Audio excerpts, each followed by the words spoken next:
Back in high school, I was the kid you probably saw but never really looked at. Skinny. Not short, not tall, just kind of unnoticeable.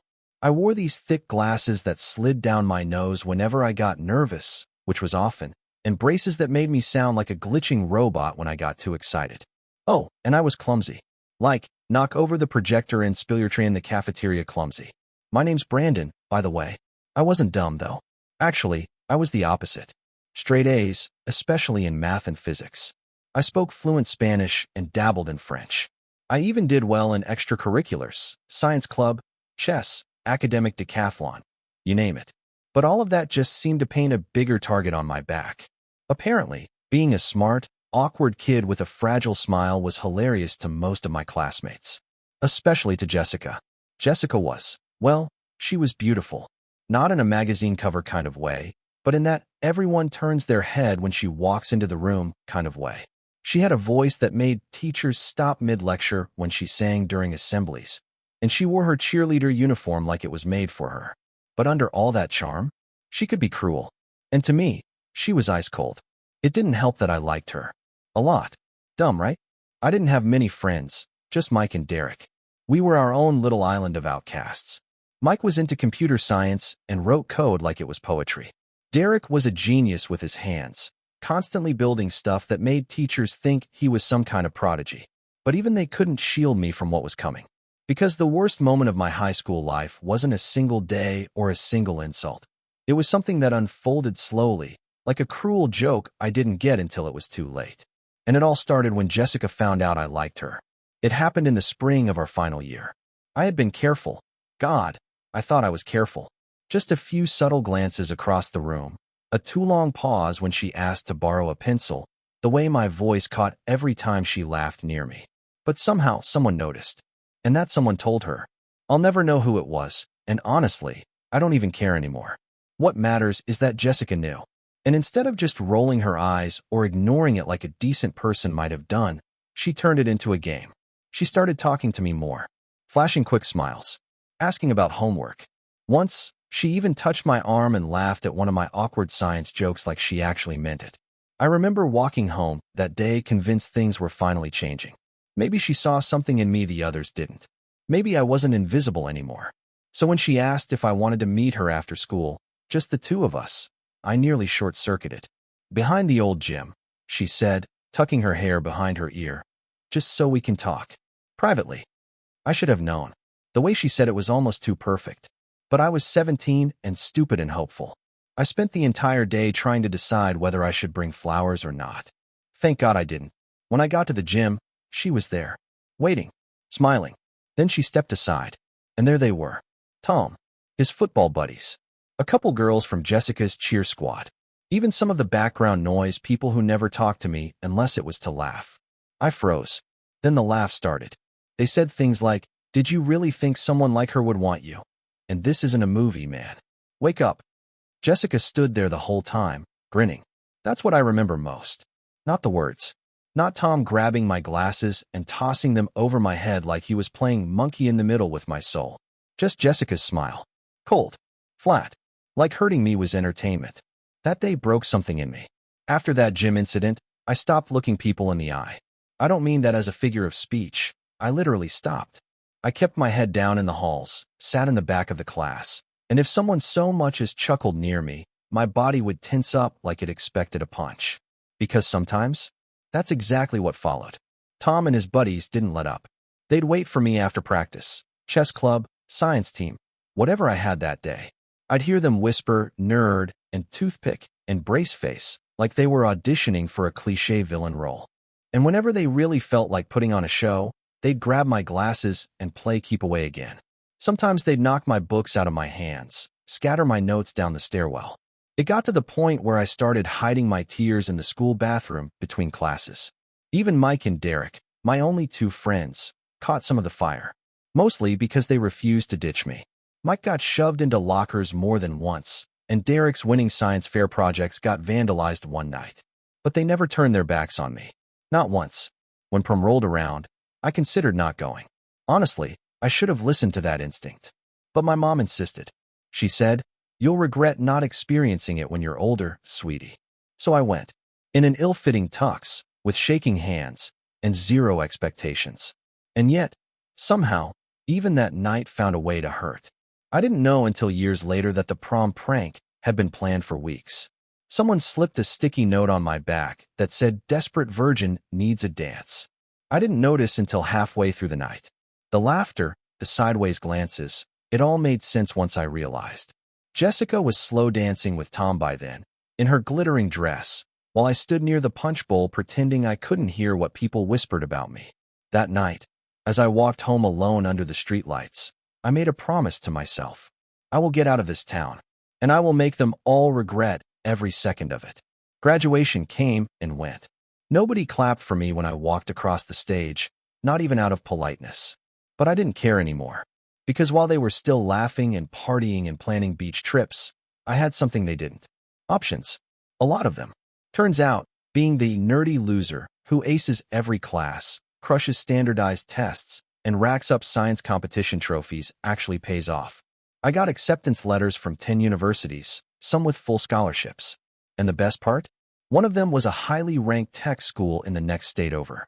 A place with a respected computer science program, a solid startup culture, and far, far away from anyone named Tom or Jessica. I took it. Leaving town felt like ripping off 1,000 band-aids at once. There was pain, sure, but there was also freedom. I stepped onto that college campus as Brandon, the guy with glasses and a brain, not the punchline to someone else's joke. Nobody there knew my history. Nobody cared that I used to hide in the library during lunch. They only saw what I could do and how I treated people. For the first time, my kindness wasn't weakness. It was something people appreciated. My professors noticed. My classmates respected me. I joined coding clubs, worked late in labs, helped my dorm mates with their homework, and made friends who didn't treat me like a charity case. The world started to look different. And so did I. College changed me. Not overnight, but steadily, like a slow sunrise after a long, brutal night. First came the small wins. People actually invited me to study groups.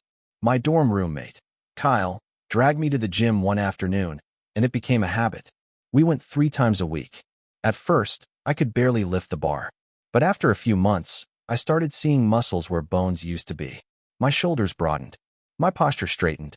I wasn't the awkward, slouched kid anymore. By sophomore year, I ditched the glasses for contact lenses. Junior year, the braces came off. I looked in the mirror one morning and didn't recognize myself. But the biggest shift? That was inside. I started believing I wasn't worthless, that I didn't have to apologize for existing.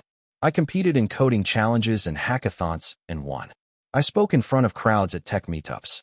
I even led my team in an intercollegiate innovation contest, where we placed first. Every time I got on stage or stood in a room full of sharp minds, I thought about the boy I used to be, the one hiding behind Coke bottle lenses, praying no one would notice him.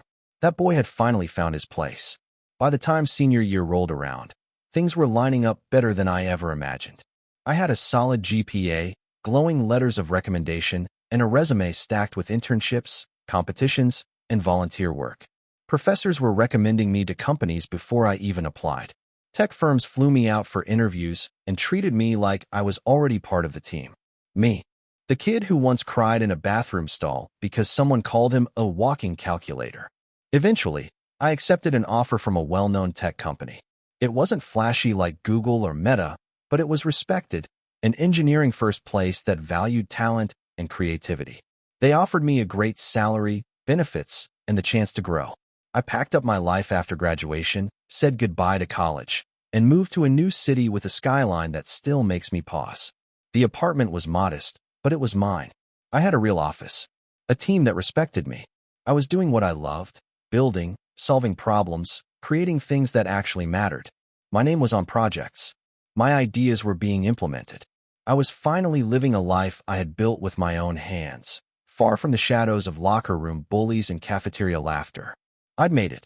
And for a while, I thought that part of my life, the scars, the memories, had been buried for good. But life has a way of bringing things back when you least expect it. It happened on a Thursday. I was in the middle of reviewing code when my phone buzzed. It was my dad. We usually just text, so I knew something was off. When I answered, I could hear it in his voice before he even said the words. Mom was sick.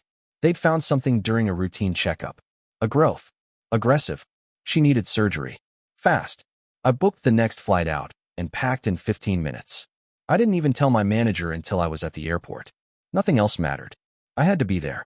When I got back to my hometown, just stepping off that bus, walking past the same streets where I once ducked behind trees to avoid being seen, it all came crashing back. The old houses, the school sign, the basketball court where they broke my glasses once. It felt like I had never left, and somehow like I didn't belong anymore. I spent the next few days bouncing between the hospital, talking to specialists, and staying up late researching treatment plans. We found a surgeon with a good track record. The surgery went well, but the road ahead was long. Rehab, medication, monitoring. I flew back to my city after making sure Mom was stable. But I couldn't sleep, couldn't focus. What if something happened and I wasn't there? What if Dad needed help and I was too far away to get back in time? That's when the idea hit me. I had savings, experience, a reputation in my field. I could build something of my own. Why not bring that dream back home? It was a risk, yeah, but so was staying away and living with regret. Within 3 months, I was back in my hometown, for good this time. I quit my job at the tech company on good terms, and they even offered to fund my startup if I needed seed support later on. But I had enough to begin with. I rented out a small office downtown, not far from where I once used to wait for the school bus, head down, hoping nobody noticed me. Funny how life circles back. I registered my company, built a lean prototype of a software solution I had been dreaming about for years, and quietly started hiring a small team. And the first person I reached out to? Mike. He had also gone into computer science and returned home after college to be closer to his family. We hadn't lost touch over the years. Some friendships are like that, low maintenance but real. When I offered him the job, he didn't even hesitate. We worked long hours, but it didn't feel like work. We were building something we believed in. We used to talk about doing stuff like this back in high school, during those quiet lunches when everyone else was throwing fries or insults. Now we were living it. Word spread. People in town started to notice what we were doing. Small businesses using our software, local officials asking us for proposals. A tech startup succeeding in a small town? It made headlines. The local paper ran a story about us with a photo of me and Mike standing in front of our office, arms crossed and grinning like idiots. Then came the interviews. A regional TV station did a segment on us, calling us hometown innovators. It felt surreal. I didn't think much of it until I got a notification one night. A group chat invite on social media. High school reunion, 10-year anniversary. And right there in the invite list, for the first time ever, was my name. At first, I stared at the screen in silence. They had never invited me to anything before. Not one reunion. Not a single message. The chat was full of excited posts. Can't believe it's been 10 years. And let's all catch up like old times. Like it was one big happy memory. Like they hadn't made my life a living hell. I scrolled through the names. Most of them were the usual suspects. People who laughed when I tripped, whispered when I walked past. And there they were too, Tom and Jessica. Still in the same town, still pretending like high school was the best time of their lives. I didn't respond right away. I told myself I wouldn't go. I had nothing to prove to them. I'd outgrown them, right? But then, little by little, I started hearing things. A neighbor mentioned how Tom was not doing too well these days. Another former classmate DM'd me, surprised I was back in town, and dropped a few updates like gossip. Jessica never moved out, still lived with her parents, bounced between jobs, no real direction. And something inside me stirred. That memory of Jessica's smirk behind the gym. Tom's voice mocking me at prom. The hallway games, the shoved lockers, the bruises nobody saw. They had taken so much from me. Maybe it was time I took something back. So I did something I never thought I would. I clicked going. The night of the reunion came fast. I kept it simple. Dark blazer, clean button-up, no tie. Sharp but not flashy. I wasn't there to brag. I was there to be seen. To be remembered. Mike offered to come with me just for the laughs, and I gladly brought him along. He deserved to see it too. As we walked into the venue, an overly decorated community hall trying to look like a fancy event center, I could feel the eyes turn. People stared. Whispers followed. Is that Brandon? They recognized me, but couldn't quite believe it. I had filled out, broad shoulders, confident stride. No braces, no thick glasses. The awkwardness was gone. I looked like someone who belonged. And suddenly, they all wanted to talk. People who never said a kind word in high school were smiling at me, slapping me on the back like we were war buddies, asking where I'd been, what I was doing now, if I remembered that hilarious time in chem class.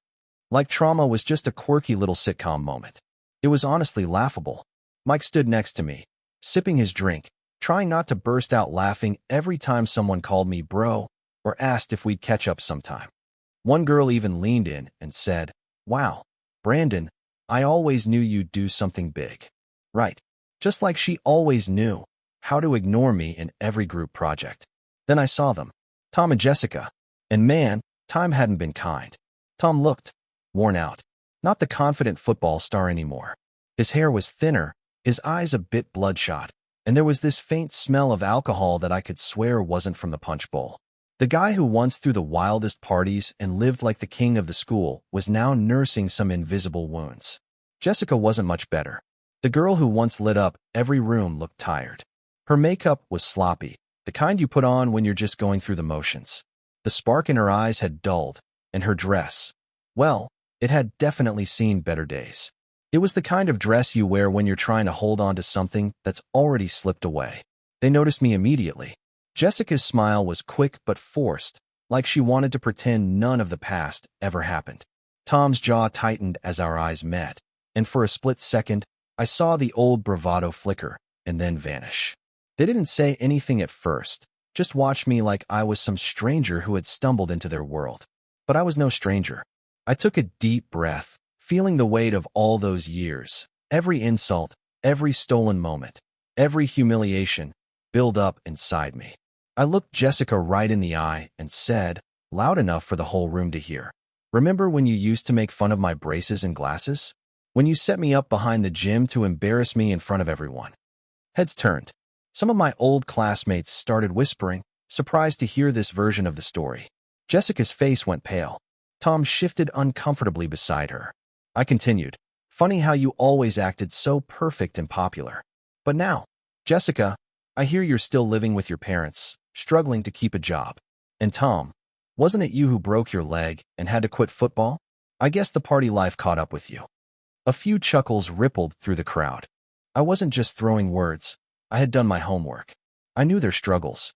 And now, it was their turn to feel the sting of exposure. Jessica's smile faltered, and she looked around, searching for someone to back her up. Tom's bravado was gone, replaced by an uneasy silence. I wasn't the awkward kid anymore. I was the guy who had risen above it all. The room was thick with tension. For once, the laughter wasn't at my expense. It was mine. Quiet, controlled, but unmistakably victorious. Tom tried to open his mouth, but no words came. Jessica's eyes welled up, maybe from shame or surprise. I couldn't tell. I took a step closer and said, "You thought I was just some loser you could pick on. But look around. This is what happens when you waste time tearing others down." The crowd started to murmur in agreement. People I barely knew nodded and smiled. Some even came up to shake my hand. Mike was standing beside me, grinning like he couldn't believe what he was seeing. He whispered, "You really showed them, man." I nodded but kept my gaze on Jessica and Tom. You might have been popular once, but that doesn't last. What lasts is what you build. Your character, your work, your respect. Jessica finally found her voice, but it was weak.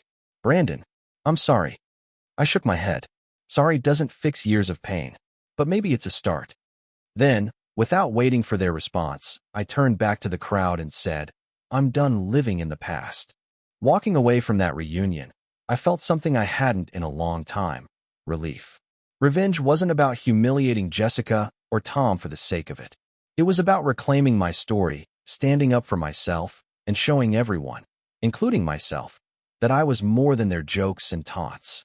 But the real lesson I learned?